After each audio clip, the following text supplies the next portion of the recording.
I want to say to you, thank you so much for your leadership. I know that people are still, very much hunkered down. We've seen that the restrictions are necessary because of where we are at with the pandemic. But on the other hand, I am optimistic and hopeful about the future for a couple of reasons. One, we are very much doing everything in our power to support Canadians, but in addition to that, we also want to support the caregiver community, and certainly my portfolio has a lot to do with that. So, Vilma, I thought it would be just a good chance for you maybe to say a few opening words if you would like, and then we can take some questions as you like. Okay. Salamat po. So thank you, Minister, and thank you to all the caregivers across Canada, and thank you to all those who are watching right now. And I just would like to discuss briefly what the caregivers are expecting in this meeting. The caregivers across Canada is looking into addressing the issue on the second LMIA with regards to these caregivers who are already in Canada and trying to renew their work permit, and they wanted to have they required only to have a written contract both from employer and employee. And also, one of the caregivers is going to discuss about the issue on the educational credential assessment, or what they call ECA. They wanted to discuss this issue to you, and also one of the caregivers is going to discuss about the English language criteria, which is a big issue right now because of what happened last weekend. Although we don't have uh, the news or the names of whoever that is, but this is something that is alarming that I think you, Minister of IRCC, should look into. And also, one of the caregivers is going to discuss also the request for reopening of the interim pathway for the caregivers, and to make sure that if you allow this interim pathway to be open, they are expecting it to open a little bit longer, like 1 year.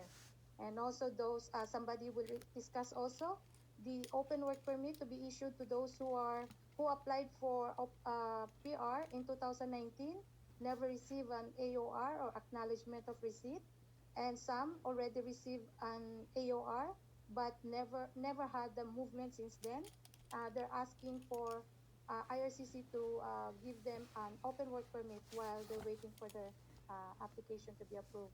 Also, somebody will discuss also the missing application package in the mailing system. So Raven will discuss that, and also I would like to welcome Nicole to discuss a little further about what we have to expect tonight. Nicole? Oh, she's not in yet. Okay, so I will have to ask one of the caregivers, Julie. Julie, are you here? Yes, ma'am, I'm here. Okay. Yes. Hi, Julie. Hi, good evening, sir. On behalf of the caregivers that we have on this meeting, I would like to thank you for giving us this opportunity to be heard. Well, I know you know that there are a lot of issues concerning caregiver pathways, especially for the new pilot. Well, for me, I am one of the caregivers who did not meet the required education credential assessment.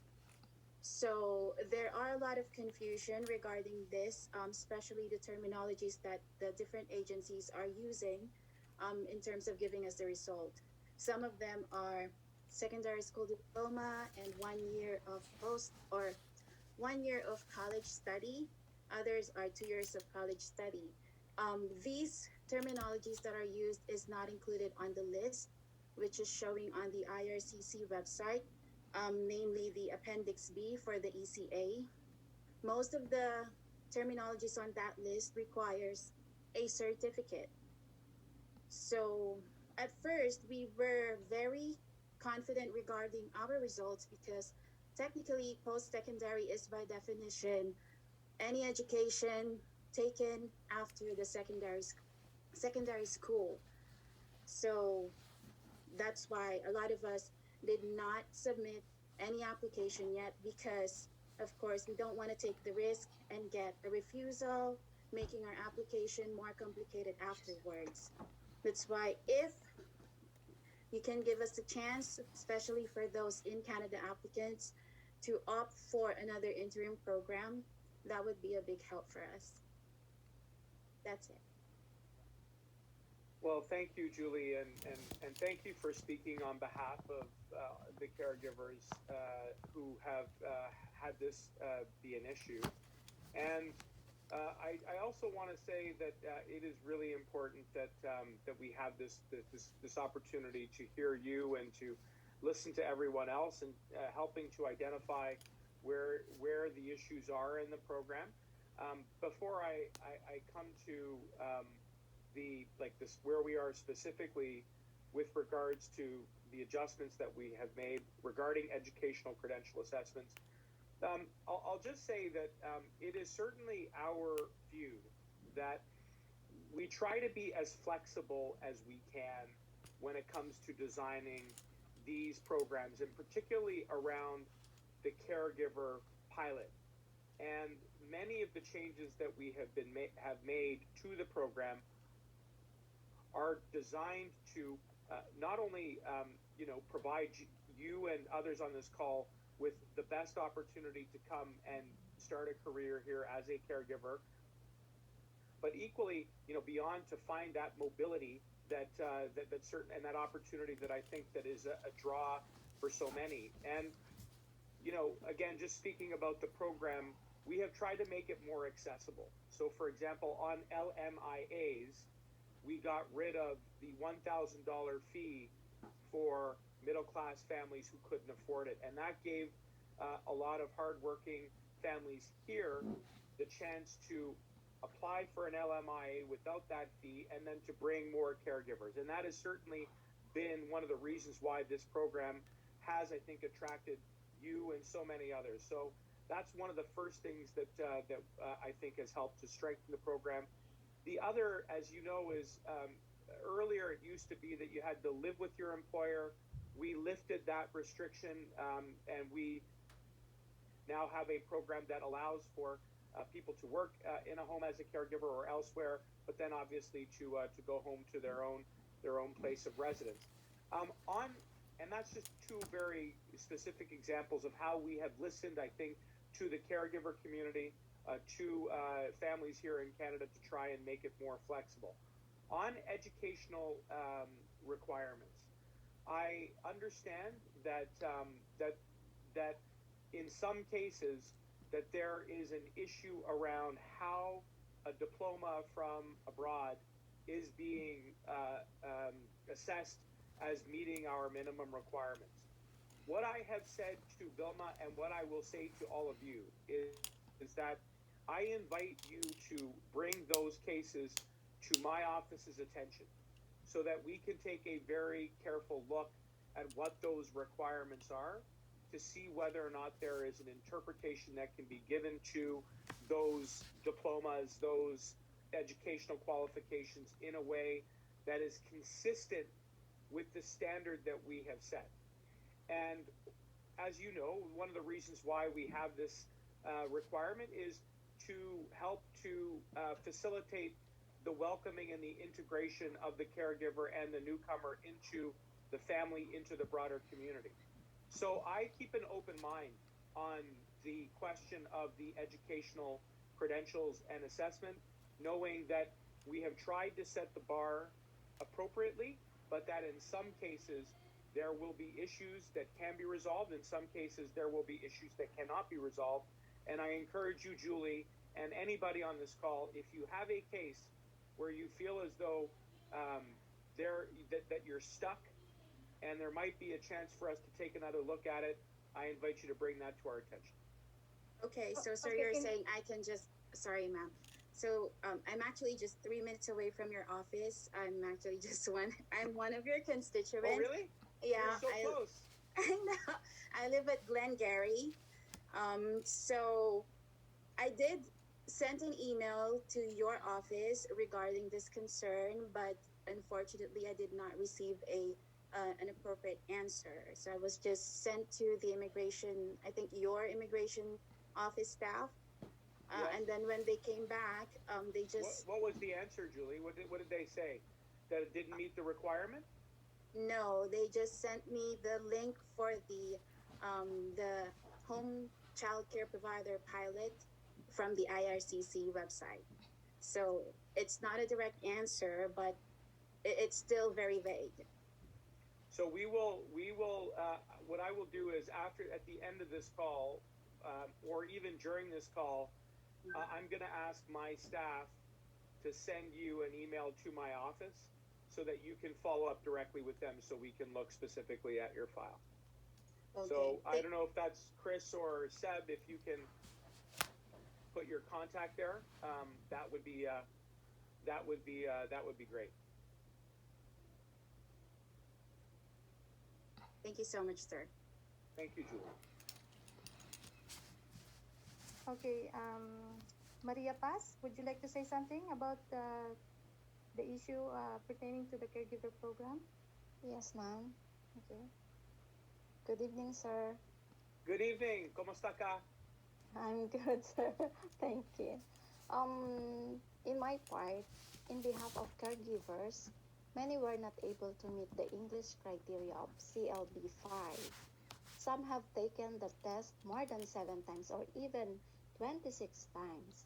So maybe IRCC can remove that English criteria and open the interim pathway again and make sure it is longer so everybody could apply and not having a hard time and no one left behind. Some caregivers due of these requirements mentally and emotionally ended to suicide due of this and giving up with thinking of family and kids way back home. We have to be strong and positive thinking that we can go through this challenge that IRCC given us to all caregivers. It's lots of, not only me, we are. It's lots of Mm. caregivers. I want to thank you for that question. I also want to acknowledge just how challenging this period has been for you. And I know, um, especially for people who need the support, and you provide that support. And we simply cannot forget that caregivers also need support. And Yes, that's sir. why I wanted to come on this call to express my gratitude and to say thank you. I know that I can imagine that the hours are long and that there are questions around just stability and certainty.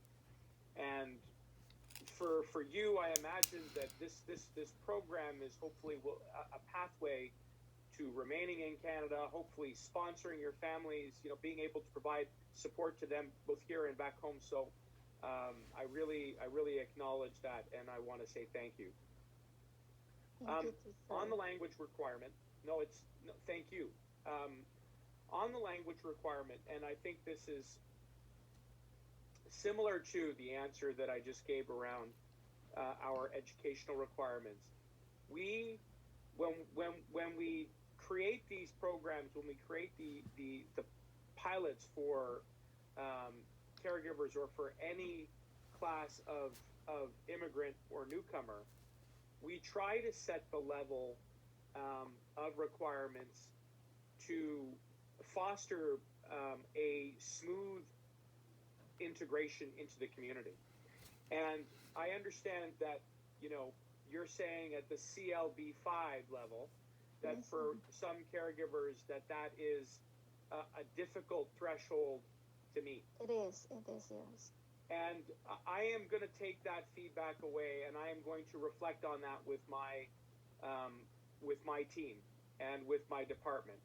And I understand that in some cases caregivers are able to meet that standard, but then in some other cases they are not. And so I think we have to really uh, go back to the purpose of the program, which is to try and create a pathway of opportunity for those who have the skills, the experience, the backgrounds to provide support to families as caregivers with a basic, with a level of understanding of the English language or one of the official languages that will foster integration, and we'll take this feedback away and come back to you with an answer on that. Thank you. I Okay, would sir. like to call Nicole Guthrie. Nicole? Hi, good evening. Good evening, Minister Mendicino. Hi, Hi, Nicole. How are you? good, thank you. So, I'm not a caregiver. I am an advocate for caregivers. I work with a lot of them. I work with one of the legal clinics, and I have been informally keeping track of statistics on caregivers who have taken the language test and who are having difficulty with the test, and it is definitely an issue. I have seen quite a few cases, both from the interim program and from the current home child care pilot. There are countless clients that I've seen who, as previously mentioned, have taken the test so many times. They've spent a lot of money. They have family back home, children who are getting older. They're quite distraught. I had one calling, crying me today. She'd taken both the IELTS and the self-PIP 12 times each. That's a lot of money.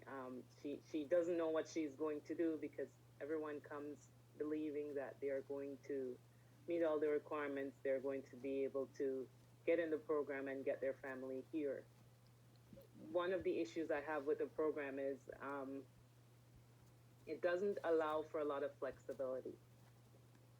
Ideally, we would want the test to be reevaluated and not be so high, because we know that to be a citizen in Canada, the language requirement is a level 4. So to require caregivers who we know are low skilled workers based on the LMIA requirements in the past, it's kind of a little bit of a contradiction to say you need a level 5 when citizens only need to be at a level 4.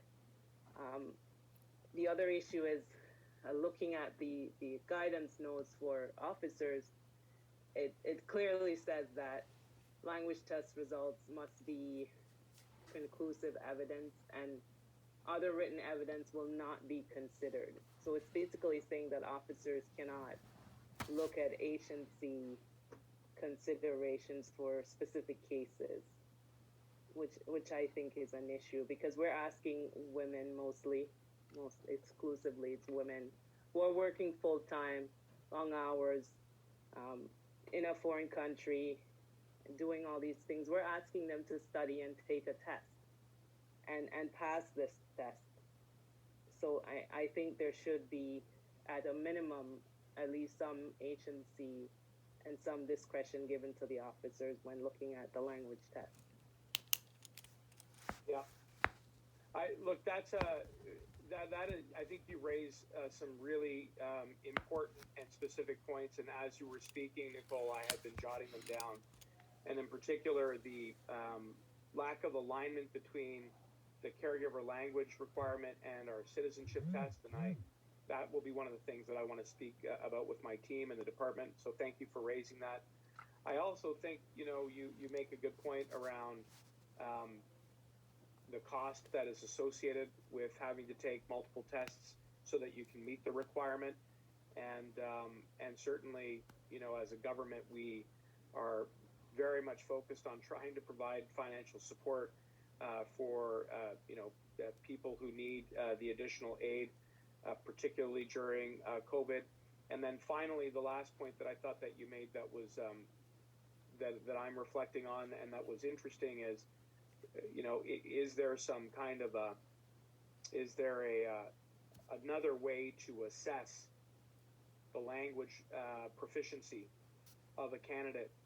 And I know that for a variety of reasons, we standardize these tests, and the idea is that by doing so, we're actually creating fairness and transparency about what is expected right across the board. So I do think that there's a lot of virtue and there's a lot of common sense behind having a testing regime that is sort of puts everybody ideally on an equal footing.